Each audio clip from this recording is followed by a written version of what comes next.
یہ مرچی بابا ریپ کے الزام میں یعنی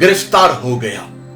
بھوپال کا یہ نامچین بابا جو مرچی بابا کے نام سے بہت فیمس ہے، کل یا پرسوں گوالیار سے پولیس نے اس کو گرفتار کر لیا۔ پھر اب دیکھیے دھاڑے مار مار کر یہ رونے لگا۔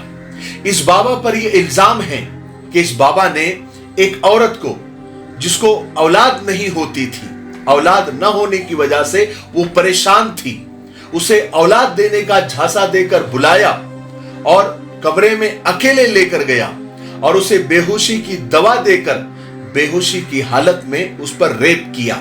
یہ الزام اس بابا پر ہے اور وہ پکڑا گیا ہے اور اس وقت یہ جیل میں ہے۔ اس ویڈیو کو آپ لوگ کسی دھرم کے اینگل سے یا مذہب کے اینگل سے نہ دیکھیں، کیونکہ ایسے پاکھنڈی بابا ہر دھرم ہر مذہب میں پائے جاتے ہیں، اور ایسے باباؤں کو اور نقلی عاملوں کو خدا ماننے والے اندھ بھکت اور توہم پرست ہر دھرم ہر مذہب میں موجود ہوتے ہیں۔ حالانکہ آئے دن ایسے باباؤں کو پکڑا جاتا ہے، ان کی پول کھلتی ہے، لیکن اندھ بھکتوں کی اور عقیدت مندوں کی آنکھیں نہیں کھلتی۔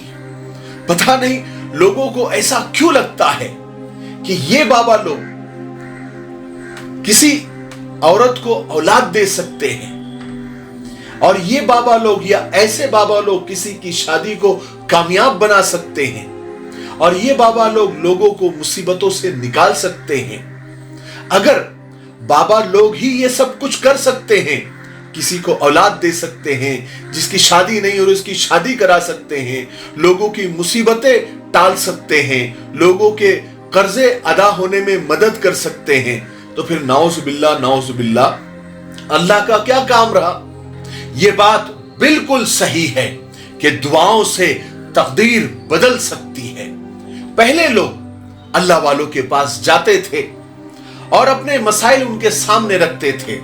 کسی کی اولاد نہیں ہو رہی ہے، کسی کی شادی نہیں ہو رہی ہے، اپنے دکان و مکان کی خیر و برکت کے لیے اور اپنی پریشانیاں دور ہو جائے، ان کے لیے اللہ کے ولیوں سے دعاؤں کی درخواست کرتے تھے، اور اللہ کے ولیوں کا اللہ کے ساتھ گہرا تعلق ہوتا تھا، اور وہ اللہ کے ولی اللہ کی بارگاہ میں دعائیں کرتے تھے، پاکھنڈ نہیں کرتے تھے، اور اللہ تبارک و تعالیٰ ان ولیوں کی دعاؤں کو رد نہیں کرتا تھا، اور اللہ کے فضل و کرم سے وہ کام لوگوں کے ہو جاتے تھے، کرتا اللہ ہی تھا۔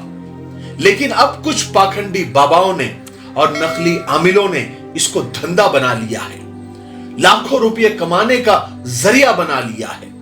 اب یہ پاکھنڈی بابا ہر بیماری کا علاج کرنے لگے ہیں۔ کوئی بھی بیماری آپ لے کر چلے جاؤ، وہ کبھی نہیں کہتے کہ اس کا علاج ہمارے پاس نہیں ہے، وہ تو کہتے کہ آ جاؤ، ہم تو بیٹھے ہی پاکھنڈ کرنے کے لیے اور پیسہ کمانے کے لیے۔ لیکن جب یہ خود بیمار ہوتے ہیں تو سب سے پہلے ہاسپٹل بھاگتے ہیں۔ حالانکہ یہ لوگ سب دیکھتے ہیں، لیکن پتہ نہیں ان کی اندھ بھکتی جاتی ہی نہیں۔ کسی نے بڑی اچھی بات کہی ہے کہ جو لوگ بے روزگاری سے تنگ آ کر بابا اور عامل بن جاتے ہیں، لوگ انہی کے پاس اپنی روزگار کا مسئلہ اور نوکری کا مسئلہ حل کرنے کے لیے جاتے ہیں۔ یعنی کتنا بڑا لطیفہ، کتنا بڑا جوگ ہے، کتنی بڑی ہنسی کی بات ہے۔ بہت ساری عورتیں شادی کے لیے، اولاد کے لیے پریشان رہتی ہیں، اور وہ اسے حاصل کرنے کے لیے کسی حد تک بھی جانے کے لیے تیار رہتی ہے۔ بس ایسی ہی عورتیں ایسے باباؤں کا اور نقلی عاملوں کا تر نوالا ہوتی ہے۔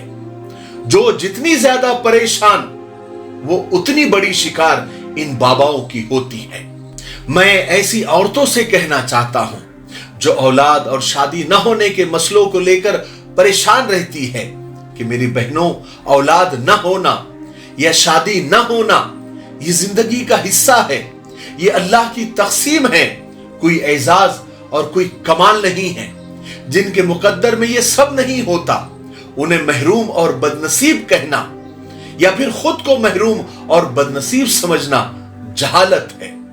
ذرا سوچئے تو صحیح، اگر یہ محرومی اور بدنصیبی ہوتی یا پھر کوئی اعزاز کی بات ہوتی تو یہ کیسے ممکن تھا کہ اللہ تبارک و تعالیٰ کائنات کی افضل ترین عورتوں کو